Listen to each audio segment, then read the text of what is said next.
estar contigo. No hay otro lugar que me llene. En la tempestad me das calma, nada detendrá tu fidelidad.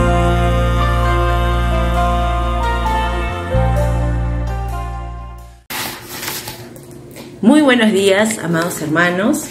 Damos gracias a Dios por un día más que Él nos da vida y nos permite también meditar en su palabra.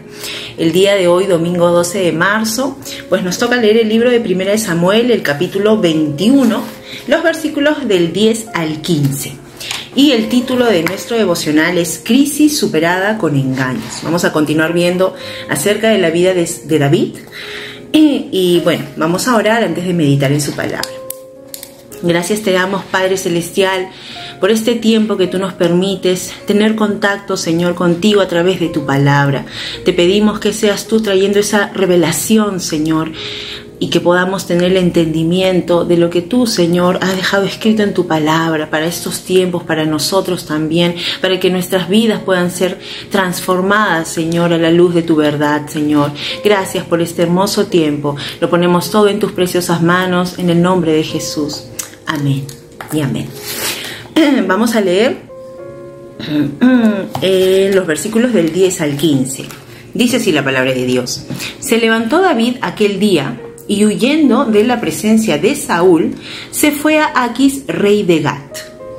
Y le dijeron a Aquis, sus siervos: ¿no es este David el rey de la tierra? ¿No es este de quien cantaban en las danzas diciendo: hirió Saúl a sus 1000 y David a sus 10,000? David guardó en su corazón estas palabras y temió mucho a Aquis, rey de Gat. Por eso cambió su manera de comportarse delante de ellos y se fingió loco en medio de ellos. Arañaba las puertas y dejaba que la saliva le corriera por la barba. Y Aquis dijo a sus siervos: mirad, este hombre es un demente. ¿Por qué lo habéis traído ante mí?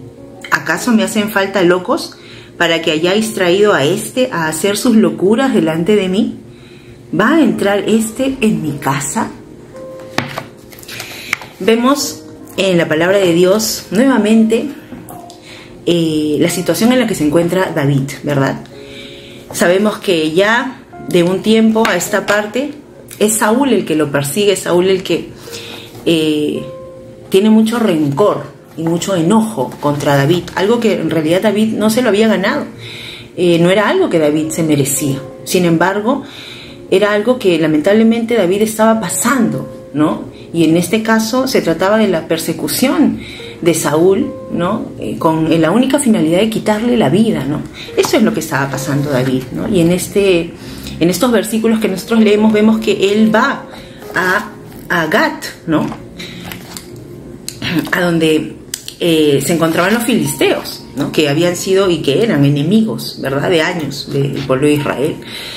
Y no sabemos, porque la palabra de Dios no explica específicamente cuáles eran las intenciones de David, si cobijarse, ¿no? O simplemente cuál era el pensamiento en ese momento de David. No dice si David consultó al Señor o no de hacer esto, ¿no? Sin embargo, lo que sí nos expresa la palabra de Dios es que él está huyendo, ¿no? El primer versículo, el 10, dice que él se encuentra huyendo. Esa es la situación emocional, ¿no?, humana en la que se encuentra David, ¿no? Peligraba su vida, ¿verdad?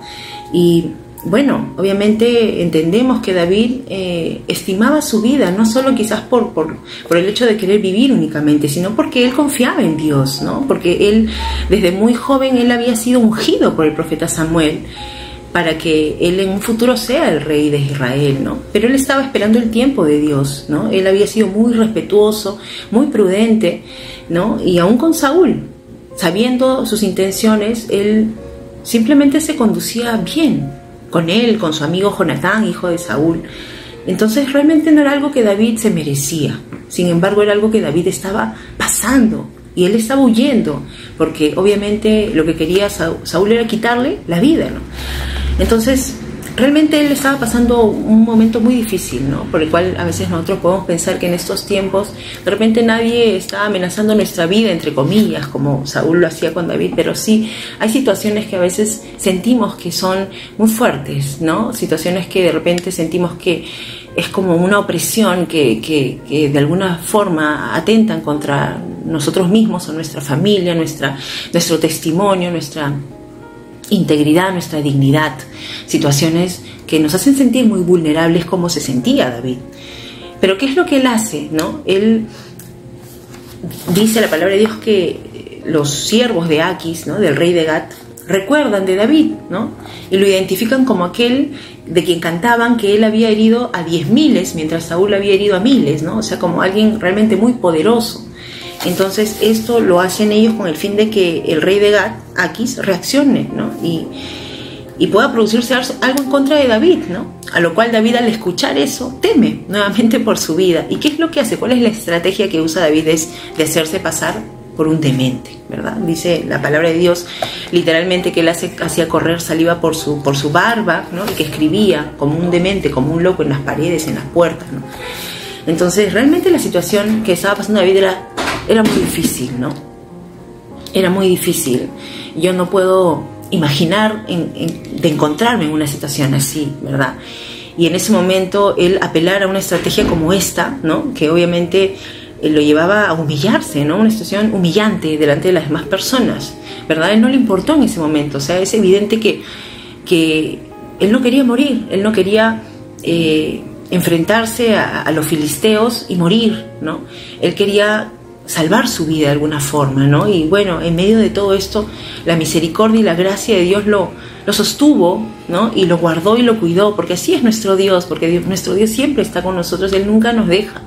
Y en medio de circunstancias en las cuales nosotros a veces podemos sentirnos muy vulnerables, sentir que ya no podemos más, porque esta persecución luego continúa, ¿no? Saúl sigue persiguiendo a David, en los siguientes capítulos es así, ¿no? Entonces realmente es un proceso por el cual pasa David muy difícil, pero es un proceso que Dios también permitió, porque Dios al final del camino tenía algo preparado para él muy especial, ¿no?, muy grande. Y en esos procesos Dios trata con nuestro carácter, en esas vivencias que tenemos duras, difíciles, aun cuando a veces nosotros no entendamos el propósito de Dios. Dios siempre tiene un propósito, siempre. Él tiene un destino preparado para nosotros, pero a veces no nos encontramos preparados aún, y el Señor necesita tratar con nuestro carácter, como lo está haciendo con David, ¿no? Lo cuidó, le preservó la vida, pero no deja de ser difícil la situación por la que él está pasando, ¿verdad? Y es en esos momentos en los que en realidad nosotros no debemos dejar de confiar en Dios, no debemos dejar de pensar que somos hijos de Dios, que Dios nos escogió, Él nos llamó con un propósito, ¿verdad? Y Dios nunca se va a olvidar de eso. Dios no es deudor de nadie, Dios nunca falla, jamás. Él es la fuente de absoluta confianza y debe serlo así para nosotros, ¿no? Entonces nosotros después seguimos leyendo la palabra de Dios y vemos cómo David va superando estas dificultades de la mano de Dios, porque así es nuestro Dios. Entonces, pasemos la circunstancia que pasemos, nosotros podemos confiar que nuestro Dios va delante siempre de nosotros y que Él nunca ha prometido nunca dejarnos y nunca desampararnos. Por más angustiosa y difícil o larga que se haga la situación que podamos atravesar, no desconfiemos de aquel que nos llamó, porque Él tiene esperanza, planes de bien, dice su palabra, para darnos un futuro, una esperanza maravillosa. Quizás no lo vemos aún, pero podemos creer por medio de la fe que Él lo tiene ya así preparado para cada uno de nosotros. Amén. Mis hermanos, vamos a dar gracias a Dios por esta palabra que nos da ánimo y aliento para que nuestras vidas puedan seguir glorificando a nuestro Dios.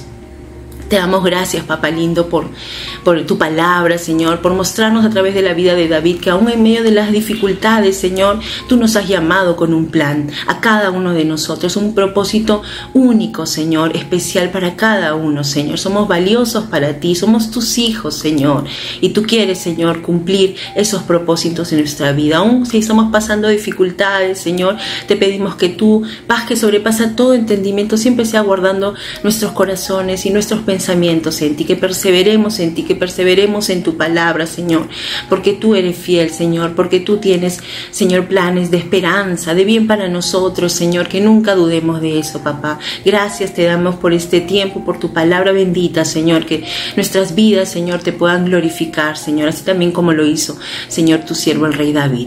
Te damos las gracias, Señor, por este tiempo en el nombre de Jesús. Amén y amén. Muchas gracias, mis amados hermanos, que Dios sea con cada uno de ustedes. Nos vemos en una próxima oportunidad. Estar contigo